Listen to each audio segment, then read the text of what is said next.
संयम परम पवित्र है। कभी ऐसे तपस्वियों के दर्शन हो जाएं जिनने आदिनाथ के महावीर के रूप को धारण कर रखा है, तो सौभाग्य से चरण स्पर्श करके अपने जीवन को मंगलमय बनाना। किसी तरह का मन में दुराव रख करके इतना पुण्य कमाने से वंचित मत रह जाना। कारण यही रूप था सर्वसंग परित्याग। सिंहासन छोड़ा, राज छोड़ा, रानियां छोड़ी, बेटे छोड़े। आप कहोगे क्या पागलपन है? पागलपन नहीं है, हमारे देश की पद्धति रही है कि बेटे बड़े हो गए, योग हो गए तो पिता राज सौंप करके तपस्या करने के लिए चले जाते थे। और लक्ष्य होता था आत्म कल्याण का, प्रभु समर्पण का, आत्मोन्नति का। इसलिए उस परंपरा को, उस पद्धति को आप ज़्यादा स्वीकार करें न करें, इतना जरूर करें कि जब बेटे बड़े हो जाएं तो उन्हें कार्यभार सौंप दें। भले आप घर में रहें, भले आप घर के मंदिर में रहें, भले आप स्वाध्याय में, समाज सेवा में जीवन व्यतीत करें, लेकिन बेटे योग हो गए हैं तो धंधे व्यापार में ज़्यादा दिमाग पचाने की जरूरत नहीं है। सारी जिंदगी उसी में खपा दोगे कि कुछ अपने आत्मा के लिए भी विचार करोगे, कुछ आत्म कल्याण के लिए भी सोचोगे। और ये सोच करके ऋषभदेव ने मोक्ष का मार्ग स्वीकार किया। उनकी आंखें तो पहले से ही खुली थीं, लेकिन नीलांजना के मरण का निमित्त पाकर के उनकी दृष्टि भी खुल गई। और हम तो कितने मरण देख लेते हैं।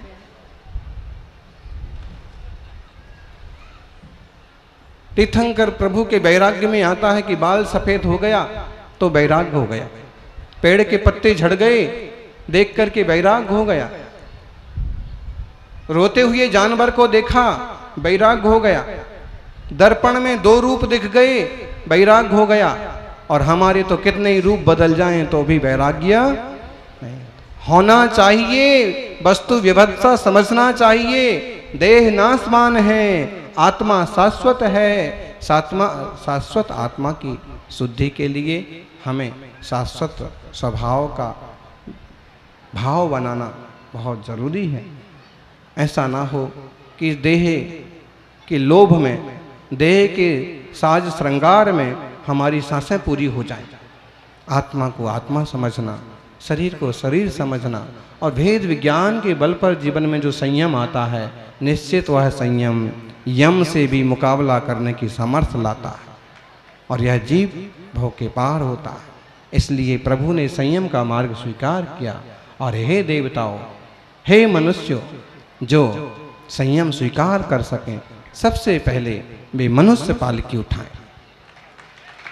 उसके बाद जो विद्याधर राजा हैं वे पालकी उठाएं और उसके बाद देवता लोग पालकी उठा करके जहां चाहे वहां ले जाएं। प्रयागराज पहुंच करके प्रभु की दीक्षा संपन्न होती है। आज हम उन प्रभु को वंदन करते हैं और दीक्षा की अनुमोदना में कोई भी छोटा मोटा व्रत लेकर के अपने जीवन को संयम की दिशा देना। जय बोलिए महामुनीश्वरा आदिनाथ भगवान की। मेरे मन मंदिर में आन पधारो महावीर भगवान। मेरे मन मंदिर में आन पधारो महावीर भगवान। मेरे मन मंदिर में आन पधारो महावीर भगवान। मेरे मन मंदिर में आन पधारो महावीर भगवान। बस तुभ्यं नमस्त्रिभुवनार्तिहराय नाथ। तुभ्यं नमः क्षितितला मलभूषणाय। तुभ्यं नमः श्रीजगता परमेश्वराय। तुभ्यं नमो जिह्ववो दधिशोषणाय। तुभ्यं नमो जिह्ववो दधिशोषणाय। जयकारा जोर से। आदिम तीर्थेश्वर देवाधिदेव महादेव आदिनाथ भगवान की जयकारा जोर से। बैठते हैं तो सीधे बैठना चाहिए, एकदम स्ट्रेट, और बोलते हैं तो जोर से बोलना चाहिए। कभी ताली बजाने का अवसर आता है तो जोर से बजाना चाहिए। इससे भक्ति भी बढ़ती है और स्वास्थ्य भी ठीक रहता है। 16वें तीर्थंकर शांतिनाथ भगवान की, वर्तमान जिन शासन नायक वर्धमान महावीर भगवान की, आचार्य श्री आदि सागर जी महाराज की, आचार्य श्री महावीर कीर्ति जी महाराज की, तपस्वी सम्राट गुरुदेवाचार्य श्री सन्मति सागर जी। बोलिए परम पूज्य चतुर्थ पट्टाधीश प्राकृत आचार्य ज्ञान के संत समणि भक्त भगवान आचार्य श्री 108 सुनील सागर जी गुरुदेव की, गुरुदेव की।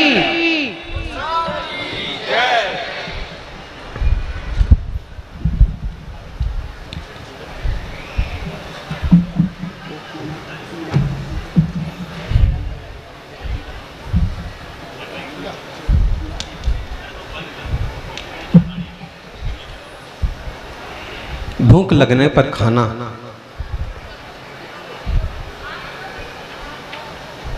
प्रकृति है। भूख लगने पर खाना प्रकृति है।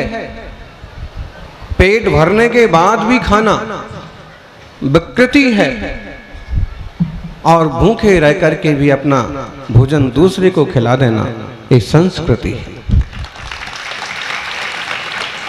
हमारे देश की एक संस्कृति रही है, दान की संस्कृति रही है, और उसमें एक आहार दान की पद्धति तो बहुत ही महान रही।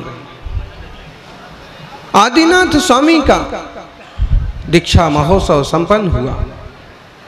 अब तक इंद्र, अब तक देवता लोग उनके लिए सारी सुख सुविधाएं जोड़ते थे। स्वर्ग से आए हुए कल्प वृक्षों के फल और पकवानों से उनका स्वागत सम्मान होता था, उदर पूर्ण होता था।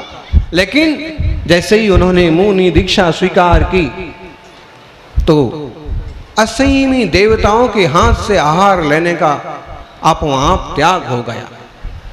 संयमी मुनि के लिए वही व्यक्ति आहार दे सकता है जो संयमी हो।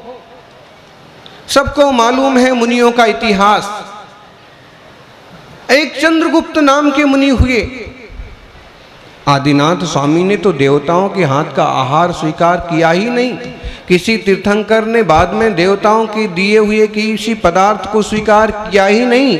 क्योंकि उन्हें यदि कुछ स्वीकार करना है तो मुनि अवस्था में केवल आहार स्वीकार करना होता है, वो भी कभी महीने भर के बाद, कभी 6 महीने के उपास के बाद। और वह आहार देवताओं के हाथ से नहीं लिया जा सकता, क्योंकि देव असंयमी है। और असंयमी व्यक्ति संयमी के लिए क्या आहार देगा? संयमी के लिए तो वही आहार दे सकता है जो संयम स्वीकार कर सके, संयम स्वीकार करने वाला। मनुष्य भाग्यशाली हो कि आहार दे सकते हो। इंद्र भगवान के लिए समोषण बना सकता है, स्वर्ण की वृष्टि करा सकता है, पांचाश्चर्य कर सकता है, देवता संगीत बजा सकते हैं, 12.5 करोड़ ध्वनि हो सकती है बाजों की, और क्या क्या नहीं कर सकते हैं। अगर नहीं कर सकते हैं तो केवल उनकी अंजुलि में आहार का एक ग्रास नहीं रख सकते। और इस मायने में तुम्हारा भाग्य देवताओं से भी बड़ा है, क्योंकि तुम हाथों हाथ कुछ संयम स्वीकार करते हो। भगवान आज से 5 अणुव्रत स्वीकार करता हूं,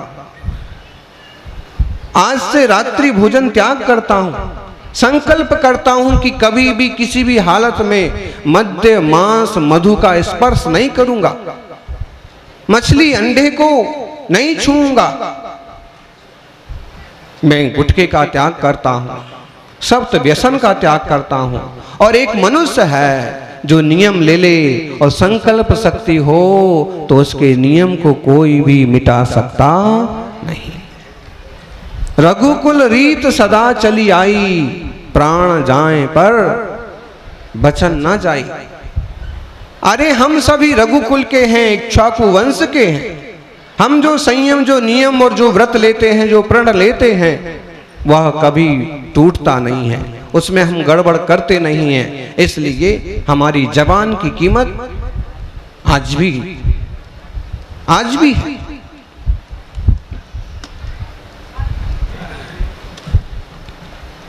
देवता आहार नहीं दे सकते, आहार कौन दे सकता है?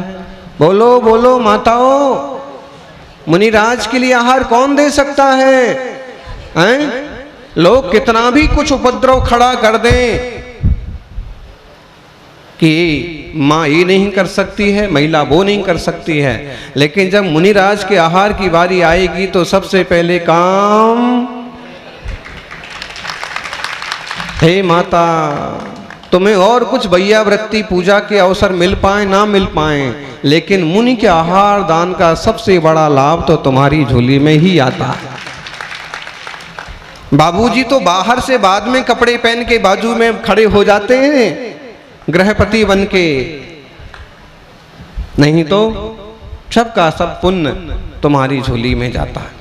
इसलिए कभी भी घर में अकेले भी हो, दो प्राणी भी हो, तो भी अगर आहार दान का योग बनता है तो छोटी मोटी शुद्ध तैयारी करके मुनिराजों का पड़गाहन जरूर करना। अगर देवताओं को ये अवसर मिल रहा होता तो हजार हजार चौके लगते, सारे देवता आ जाते, लेकिन वे संयम नहीं ले सकते। आप कहो क्यों नहीं ले सकते? क्योंकि वे देव हैं और देवताओं को ज्यादा से ज्यादा चौथा गुणस्थान ही बनता है, असंयम गुणस्थान बनता है। सम्यक दर्शन हो सकता है, सम्यक ज्ञान हो सकता है, भक्ति कर सकते हैं, पूजा कर सकते हैं, हाथ पांव दबा सकते हैं, जय जयकार कर सकते हैं, बाजे बजा सकते हैं, सब कर सकते हैं, लेकिन केवल अंजलि में है कोई कमी नहीं है। उन्हें यूं हाथ हिलाएंगे और हजार तरह के फल उपस्थित हो जाएंगे, लेकिन असंयमी आहार नहीं दे सकता। युवाओं, कभी कभी लगता होगा कि बड़ी मेहनत से नहा धो करके शुद्ध कपड़े पहन करके तो चौके में पहुंचे और उस पर पूछते हैं रात्रि भोजन त्याग है कि नहीं है? वैसे युवा लोग मंदिर नहीं जाते हैं, धर्म से नहीं जुड़ते हैं और महाराज जी उस पर भी त्याग पूछते हैं। बोलो कौन धर्म से जुड़ेगा? ज्ञानी धर्म से तो वही जुड़ेगा जिसके भाग्य में धर्म होगा। धर्म से वह जुड़ेगा जिसके कल्याण होने के चांस होंगे, और धर्म से तुम ही जुड़ोगे जो पूछ रहे हो। जिसके मन में जिज्ञासा पैदा हुई कि धर्म से कौन जुड़ेगा, वही वीतराग जैन धर्म से जुड़ जाएगा, क्योंकि उसे समझ में आएगा कि धर्म से क्यों जुड़ना, मुनियों से क्यों जुड़ना। संसार में तो सब तरफ कष्ट है, दुख है, आतंक है, भोग है, व्यसन है, लेकिन मुनियों का मार्ग ऐसा है कि जहां जाओ तो क्षण भर को शांति आपो आप। महाराज जी को शांति हो ना हो, हमारा तो बाहर बैठना ही मुश्किल हो गए। मानतुंग स्वामी को 48 ताले लगाए थे, अब हमें लगता है कि हमको भी लगाना पड़ेंगे। अगर बाहर बैठ गए तो फिर ये श्रावक आता है, वो युवक आता है, नमोस्तु नमोस्तु नमोस्तु। ज्ञानी सामायिक तो करने दे, हैं? सब काम धाम छोड़ करके दौड़े फिरते हो, क्या मिलता है? क्या मिलता है यहाँ? बोलो सुनील, हैं? क्या मिलता है? अभी सीजन चल रहा है, अभी दुकान पर बैठे होते, दो चार ग्राहक आके चले गए होते, कितना तो तुम्हारा व्यापार हो जाता है।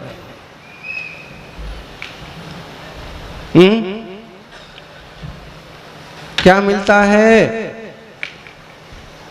अरे कई बार तो महाराज जी देखते भी नहीं हैं और आशीर्वाद भी नहीं देते हैं, और फिर भी नमोस्तु नमोस्तु नमोस्तु। ज्ञानी, उनके देने से हमें कुछ मिले ना मिले, लेकिन कल्प वृक्ष के पास जाने से ही जो कुछ चाहिए होता है मिल जाता है।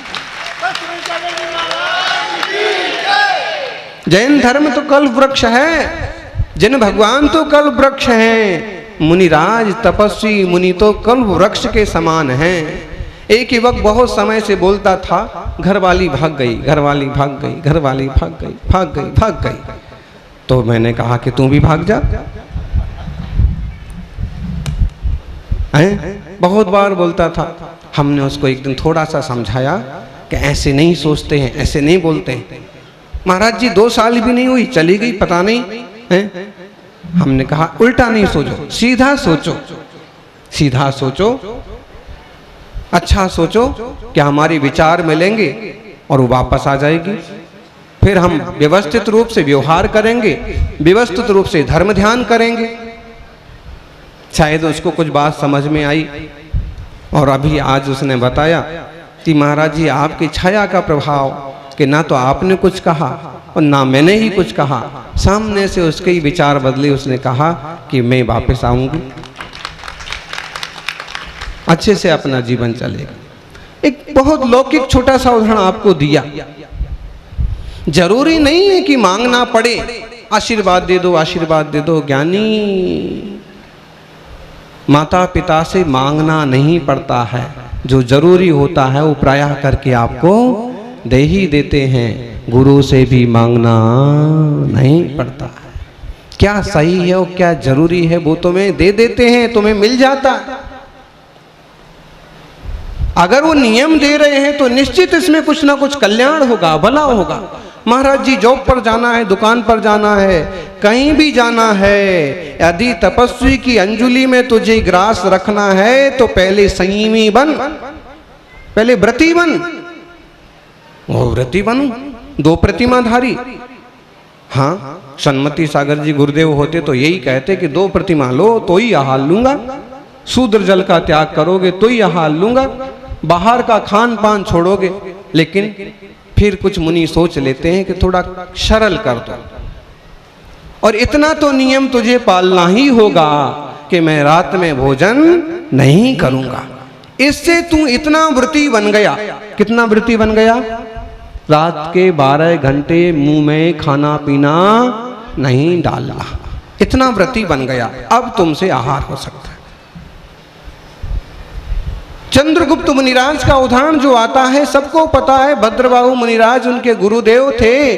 सारे शिष्यों को आज्ञा दी, जाओ जाओ आगे कर्नाटक के और आगे उड़ीसा और आगे केरल तरफ, श्रीलंका तरफ जाके जिन धर्म की प्रभावना करो, मैं तो यहीं श्रवण बेलगोला में समाधि मरण करूंगा। 2000 साल पहले की घटना। वहां एक ऊंचा पहाड़ था, जंगल था, छोटी सी नीचे बस्ती थी और कुछ नहीं था।